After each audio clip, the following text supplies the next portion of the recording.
Hello and welcome back. All right, in the last video, I really stressed the importance of thinking about NOPAT growth. NOPAT growth, that's the key. So all of the market implied growth rates we come up with are NOPAT growth. And in the last video, I showed you how changes in margin can impact it. And really the takeaway from the last video is if you believe margins are going to be relatively stable, NOPAT margins, profitability, then the market implied NOPAT growth will equal the market implied revenue growth. Flipping it around, the market implied revenue growth will equal the market implied NOPAT growth. So when you tease out the growth rate, if you assume margins are going to be relatively stable, then you can use that growth rate as your revenue growth rate. And since most of the time when we're looking at companies, particularly growth companies, we're looking at revenue growth as kind of the starting spot. And there's some base rates. We can look at industry growth rates. We can look at competitor growth rates. We can compare growth rates between companies. You can, in fact, look at a young company or a company in high growth and look at prior market growth rates for market leading company. But we almost always, in the normal investing world, tend to start with growth rates, the revenue growth rate. But in all these formulas and the work we've done, it's really your NOPAT growth. So last video was really about emphasizing the impact on margins. Now, if you think margins are going to change up or down, then you need to take that into account in your calculations. So it's pretty easy, straightforward. If you think margins are going to expand, revenues do not have to grow as fast as the market implied growth rate because the margins will add to that growth, NOPAT growth rate. If you think margins are going to contract, then guess what? Revenues have to grow faster than that market implied growth rate. All right, so what I want to do in this video is it's really one of two videos. The next video will continue it. But I want to begin the modeling of what I call traditional growth. We're going to build this model. I'm going to give you 5 cases here, 5 situations, different growth rates, and show the impact that has on the present value of those cash flows. So effectively, I'm building a 5-period DCF, 25-year explicit model. So it's a 25-year explicit, no residual value at all. If you listen to my lectures on valuation, you know I have a real problem with the terminal value. We're going to remove the terminal value. It's a I probably could think of this 5-period, 25-year explicit model. That's what I'm building. I'm going to show you how to think about different growth rates. And then in the next video, I'm going to combine them to model a company. So you can see how a visual DCF applies to really any company. All right, so we're going to start. There'll be 5 examples in this. The first example is 12% annual NOPAT growth. And in every example, I'm going to use 8% as my discount rate. So example 1, 12% annual NOPAT growth. In these examples, all of my forecast periods right now are 15 years, just to show you what the dynamic of that compounding growth is. Then what I'll do is truncate them to have 5-year forecasts for each one of these. This will all make sense after you've watched both videos. All right, first example, 12% annual NOPAT growth, 8% discount. All right, so what you see here is table on the left is just those annual NOPATs growing at 12%. That's the highlighted column. On the right, you see those numbers charted, and you can see as they get very big over 15 years. It goes from 10, let's call it millions, 10 million a year to 49 million at the end of 15 years. Okay, great. Now, if I look at the present value of each of those individual cash flows, I get a slightly different chart. As you can see, still grows from 9.3 million to 15.4 million. That's the present value of each slice. All right, so each year gets bigger. That's really important to realize. One of the most important takeaways from this video is if you grow faster than your discount rate, the slices, the present value slices are going to get bigger for each year that the company can grow faster than its discount rate. This to me is a pretty important insight. All right, so let me walk you through why that's the case. So NOPAT in year 2 equals NOPAT in year 1 times your growth rate, 1 plus your growth rate. All right, so in this example, we're growing at 12%. All right, now we're growing 12%. We discount it back at 8%. So the present value of NOPAT 2 equals the present value of NOPAT 1 and this ratio. All right, so we grow it at 12, we discount it back at 8. That's the key. But because 12 is greater than 8, we know that NOPAT, the present value of NOPAT 2 is greater than the present value of NOPAT 1. That's kind of the key insight. And here's your ratio. It's a ratio greater than 1. Okay, so this is your present value of NOPAT is blue. Your nominal annual NOPAT is gray. So you can just take a look at that, and you can see that the gray, the annual NOPAT, grows much faster than the present value. And you can kind of see that at scale, which is pretty cool. All right, so there's your present value of NOPAT. These are slices. So every year at the bottom is that year, the present value of that future cash flow. That's the current value of all those years. And what's interesting is that it increases. The present value slices for each year is bigger than the year before. Pretty amazing. So we have an upward slope because growth is greater than the discount rate. Pretty cool. So my definition of hypergrowth investing is when G is greater than R. We talked about hypergrowth over the last couple of videos, but here's my definition of hypergrowth investing when G is greater than R. Now, I said then you want to think about 15%. I think that's a good number as well, but the key is that when G is greater than R, the slices, the present value slices get bigger each time. All right, so that was the first example, 12%. All right, now we're going to grow example number 2.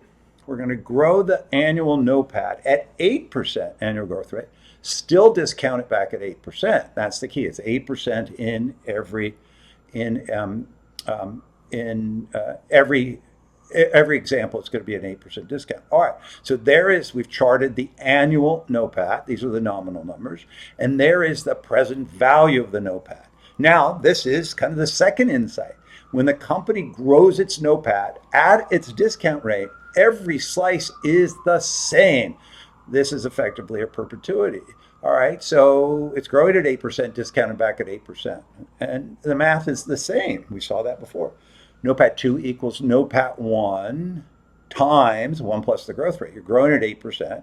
You're discounting back at 8%. That's 1. So the present value of NOPAT year 2 is equal to the present value of NOPAT year 1 and year 3, year 4, year 5, all the way through. All right, so this is what it looks like when we combined the two. So the annual NOPAT is gray, the present value is blue, and they're flat. Nominal grows, blue does not. All right, and it's flat because G equals the discount rate. Okay, cool. All right, example number 3, 4% annual NOPAT growth. Again, the nominal amount continues to grow, although much slower, obviously, than the prior 2 examples. Now, here's something that's interesting, is the present value of those NOPAT slices out in the future is actually less each year because guess what? We're growing it at 4%, but we're discounting back at 8%. So that ratio is less than 1.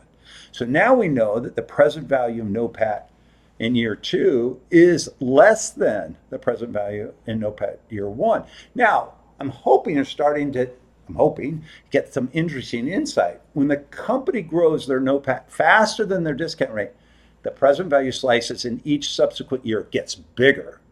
If the company grows at exactly its discount rate, the NOPAT slices are flat, almost like a perpetuity. When they grow less than the discount rate, the slices become smaller and less important. So in growing faster than your discount rate, the new slices become more important because they're bigger. When you grow in line, when you grow at your discount rate, each slice is equivalent. So duration would matter, but each subsequent year is identical to the year before. When the company is growing less than its discount rate, then the slices become less important. So you can see here, gray, nominal, NOPAT continues to grow. Blue, present value, shrinks. All right, let's go to example, and it declines because G is less than R. That makes sense. All right, example number 4. There's no growth in NOPAT, 0 annual growth in NOPAT. All right, so all of the future NOPATs are identical. That makes sense. Present values is similar to the case before, example 3, but what you see is they get smaller faster. And it makes sense, right? We're growing at 0% and we're discounting at 8%. So that ratio now is, significantly less than, well, not significantly, but it's less than the example before.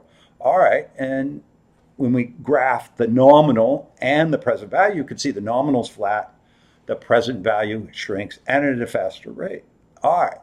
And it declines faster because G equals 0. There's no growth, nominal growth. So we're discounting those 0 growth slices at 8%. That's kind of the key.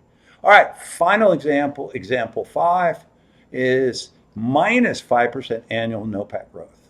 So now, for the first time, we have the annual NOPAT shrinking in the future. And then, of course, we're discounting back. You're going to see the present value of those NOPAT slices shrinking even faster. And it's pretty simple, right? We're minus 5% growth and discounting at 8%. So the ratio there from present value of NOPAT 1 to the present value of NOPAT 2 is the lowest. It's 0.88. The example before was 0.93. The example before that was 0.96. So we can see that, and this has become really important, that when you start to look at these different growth rates for different periods, they're going to have a much different impact on the present value of those slices. And that's what we're going to add up. We're going to combine them in the next lecture. All right, so here's the last of the charts. You can see that the annual NOPAT is shrinking. The present value of the NOPAT is shrinking even faster. And it's declining even faster because now growth rate, NOPAT G, is less than 0. Now, what I've effectively showed you is a visual DCF. I've showed you 5 examples. Example number 1, the company is growing its NOPAT faster than its discount rate. The present value slices get bigger each year they can do that. Example number 2, company's growing in line with its discount rate. All the present value slices are the same. Example number 3, company's growing slower than its discount rate. The present value slices start to fall. Next one, there's actually no growth in NOPAT. We know the present value slices are going to shrink even faster. And then the final example is you have NOPAT, example 5, NOPAT is shrinking every year, and then the present value slices get smaller even faster. Now, what I want to do in the next video is a 5-stage model where in stage 1, we're going to grow at 12%. Stage 2, grow at 8%. Stage 3, grow at 4%. Stage 4, grow at 0. And stage 5, grow at negative 5%. And I'm going to bring all of that together in the thing. All right, so here's your year-to-year ratios. At 12%, the ratio is greater than 1. That's the key. At 8% growth, the ratio is 1. 4% growth, 0.96, shrinking, right? Each year's NOPAT is shrinking from the prior present value. NOPAT is shrinking. And then at minus 5%, they shrink even faster. That's the key. So when a company grows faster than its discount rate, those slices get bigger, present value slices. When it grows at its discount rate, flat. Below its discount rate, start to shrink, and the slower it grows or negative growth, they shrink even faster. That's the key. And that ratio here is greater than 1 because G is greater than R. So hypergrowth in my mind is got a couple of conditions. 1, you're growing faster than your discount rate. Very important. Ideally, we want a return on invested capital. Certainly, it's got to be greater than your cost of capital, by definition. But if you can get a return on invested capital greater than your growth rate, then the company becomes self-financing. So this is why these companies have such huge valuations, is because they're growing faster than their cost of capital, and the return on capital for many of them is greater. Incremental return is greater than their cost of capital. So I'm sorry, greater than their growth rate. So they're creating value. No one knows when this is going to end. And that's why I said in hypergrowth, the key is growth, growth, growth, growth, growth. Because if you have these initial conditions. All right, so here's the one that's really important, and that is that each year gets larger. That's what we're going to really talk about. All right, in the next video, I'm going to put these together. 5-stage valuation model. It's a visual DCF. These are just present value slices. Put the 5 stages together. Example 1, 2, 3, 4, and 5. Smoosh it all together. Look at what that shape looks like And then what you'll see is that we've effectively replicated what I refer to as the Italian cookie chart. When it all comes together, I think it's pretty cool. All right, thanks for watching.